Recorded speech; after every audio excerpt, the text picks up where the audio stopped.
Are you ready to embrace the profession of arms? Do you want to be part of the armed forces of the Philippines in the future? Joining the Philippine Military Academy or PMA is one of the options you might want to consider. PMA is the premier military school of the AFP. Founded in 1936, PMA is currently located in Fort del Pilar, Baguio City. Why be a PMA cadet?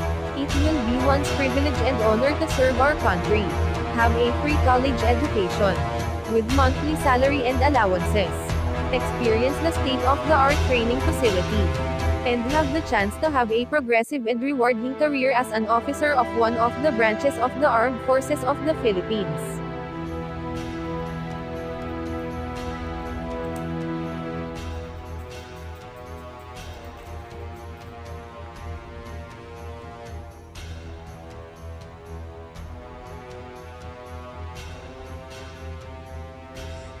I-share ko lang sa inyo yung experience ko nung kinuha ko yung entrance exam. Yun lang yung una at huling take ko sa exam na yun noong 1996.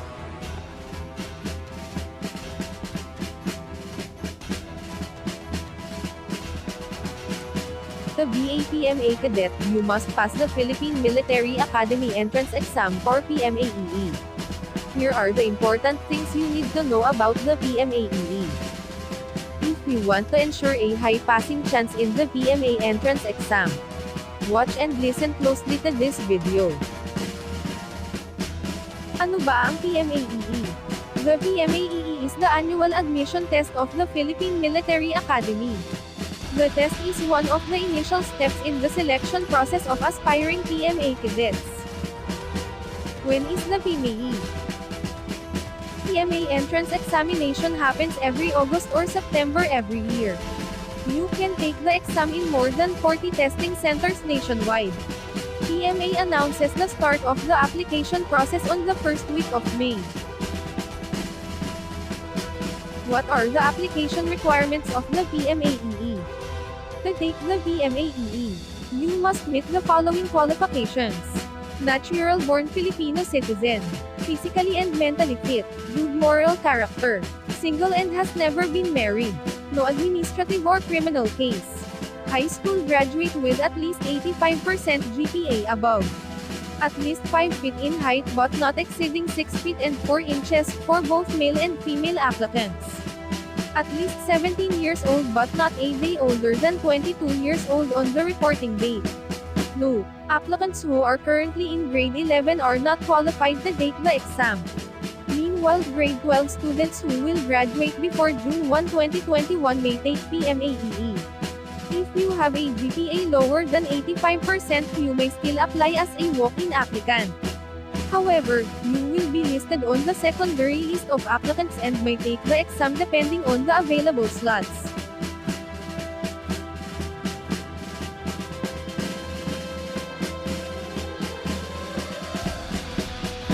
How to apply for PMAEE? There are 3 ways to apply for PMA entrance exam. Via online, mail, or hand carry to Office of Cadet Admission in Baguio City. About online application, High School Form 137 or Form 138, and NSO copy of birth certificate are the necessary documents for our online application. All interested applicants are requested to scan in PDF file format said documents and attach it to the online application system. While for mail application, you can open, print, and fill up the application form, and mail it to Office of Cadet Admission or OCA, Philippine Military Academy, Fort del Pilar, Baguio City, 2602, or you can hand carry it to this address. Note, if you did not apply online, or by mail, you may still get the test on exam day, but you will be last priority. Priority will be given to regular applicants. How much does the PMAEE costs? The Philippine Military Academy entrance exam is free.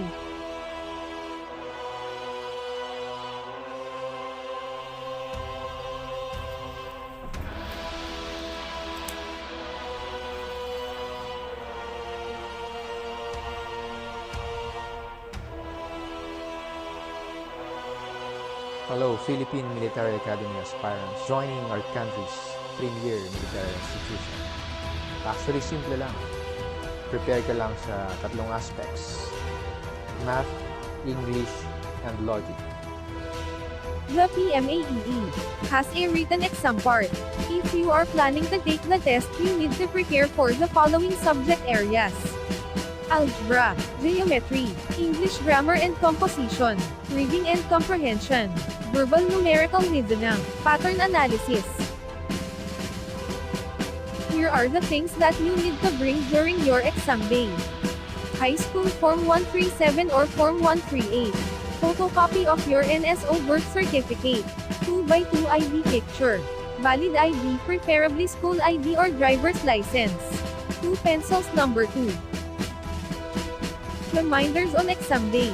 After receiving the test permit from the OCA, the applicant will report to the designated examination center on the date indicated on the permit. The applicant must bring the test permit so that she or he will be allowed by the proctor to take the exam. Note: taking exam in another test center, not the designated center on permit, is allowed. Go the center on exam day and inform the proctor about your circumstances. What are the medical disqualifications in the PMAEE? Since the training in the PMA includes various physical activities, you need to be fit and healthy. Here are the grounds for medical disqualification in PMAEE that you need to know. Color blindness, communicable diseases such as tuberculosis, leprosy, mumps, HIV/AIDS, influenza, malaria, and others. Physical and cognitive disabilities such as incomplete limbs, Down syndrome, blindness, deaf-mute, and others. Physical deformities, scoliosis, tattoos, and other medical conditions as determined by AFP Medical Board Number 1. How long is the exam? On examination day, the whole morning, 7 a.m. to 11 a.m., will be for administrative aspects of the exam like filling up of forms, limited physical examination, etc.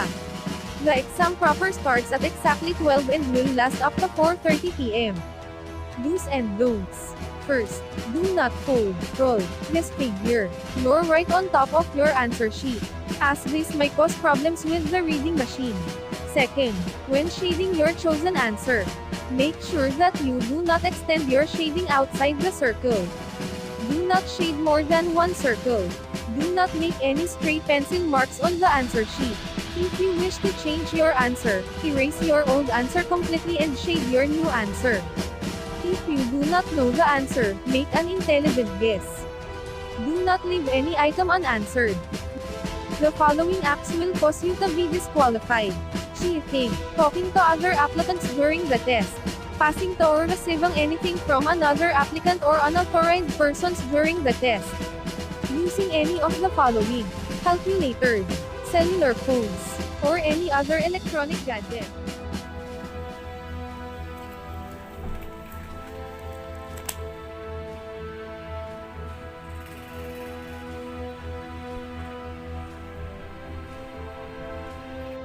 Successfully hurdled the PMA entrance exam and you are qualified to take the medical exam at Piluna.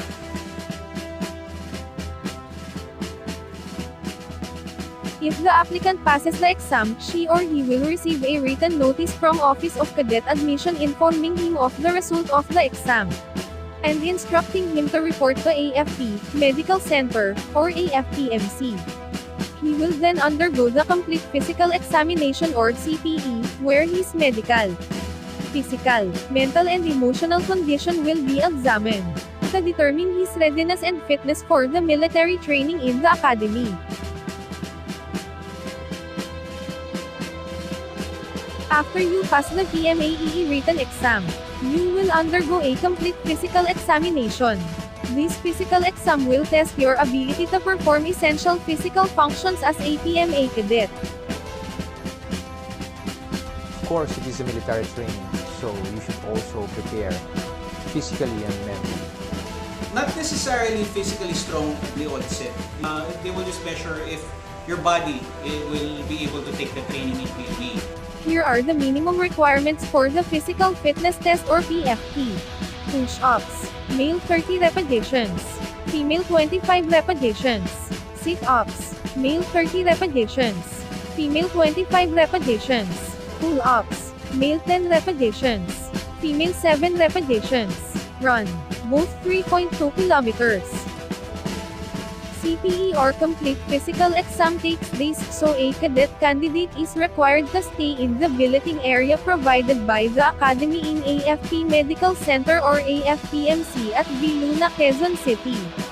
If the applicant successfully makes it, he will be required to report to PMA Liaison Office in AFPMC for final processing during the last week of May before she or he will be brought to Philippine Military Academy on June 1 for the oath-taking ceremony and reception rites, signaling his official entry to the Academy as member of a PMA class.